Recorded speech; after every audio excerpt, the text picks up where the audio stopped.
wafdi miisaanle uu hogaaminayo wasiirka dowladda boqortooyada ingiriiska u qaabilsan qaaradda Midowga Afrika Master Mark Simones. kulankan uu madaxweynaha Soomaaliland la yeeshay wasiirka Afrika ee UK ayaa ahaa mid lagu lafagurayay muddadii u socday arrimo door oo muhiim u ah labada dowladood ee Soomaaliland iyo Ingiriiska iyo cilaaqaadka fog ee aadka u xoog weyn ee u dhaxeeya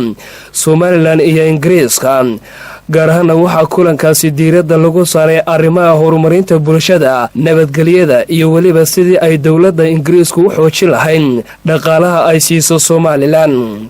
markii kulankaasi dhammaaday waxaa warbaahinta si wadajir ah ula hadlay wasiirka wasaaradda arrimaha dibadda iyo iskaashiga caalamiga ee Soomaaliland Mudane Maxamed Biix Yunis iyo wasiirka dowladda Ingiriiska u qaabilsan qaaradda Afrika, waxaana ugu horeyn sharaxay waxyaabihii kulankaasi lagaga hadlay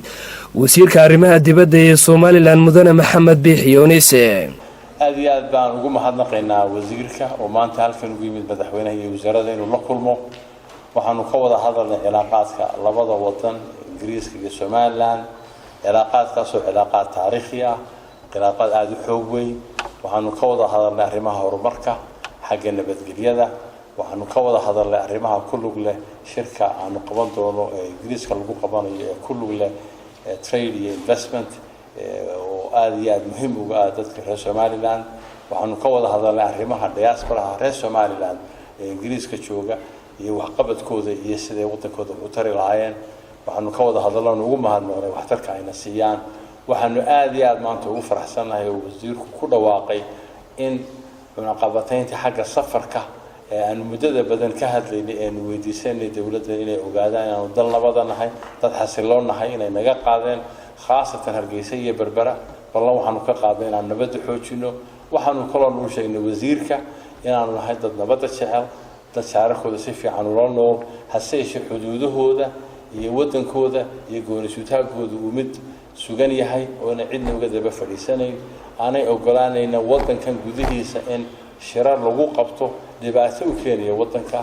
waana u sheegnay runtii annagu inaanu dad dib wada ahayn, hase yeeshee aanan ogolayn dhibaatada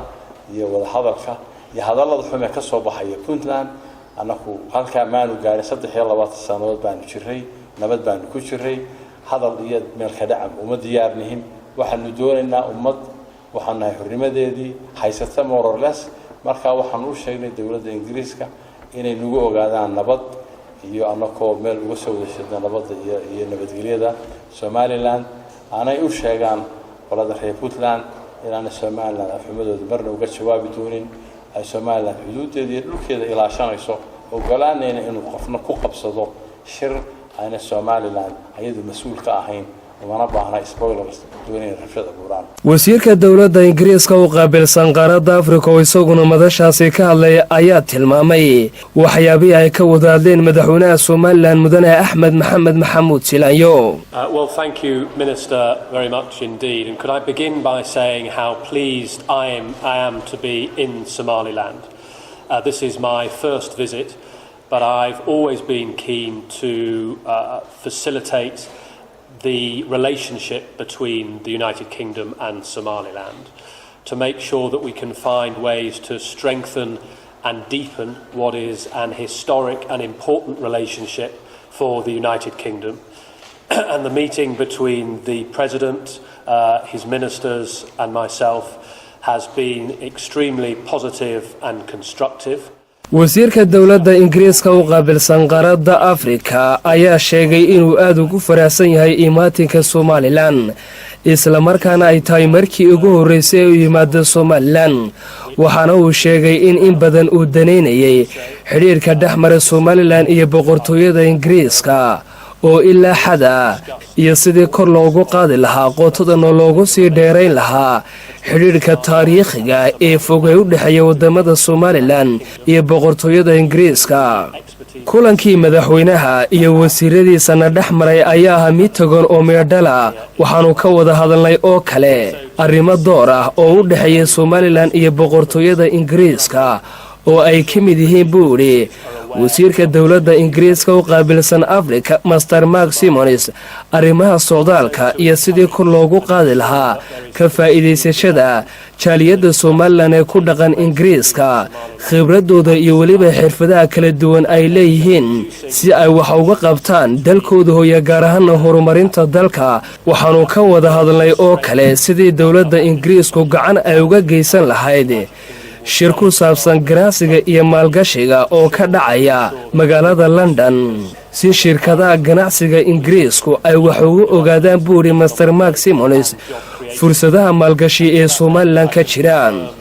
wasiirku waxaa kaloo uu sheegay in ay ka wada hadleen madaxweynaha sidii loo dhiirigelin lahaa wadahadallada u dhexeeya somalilan iyo dowladda soomaaliya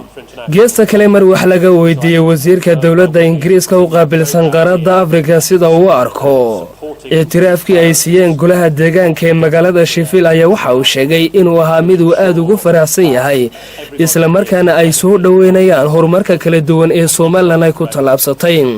waxaana uu mar kale ku celiyey wasiirka afrika u qaabilsan dowladda u k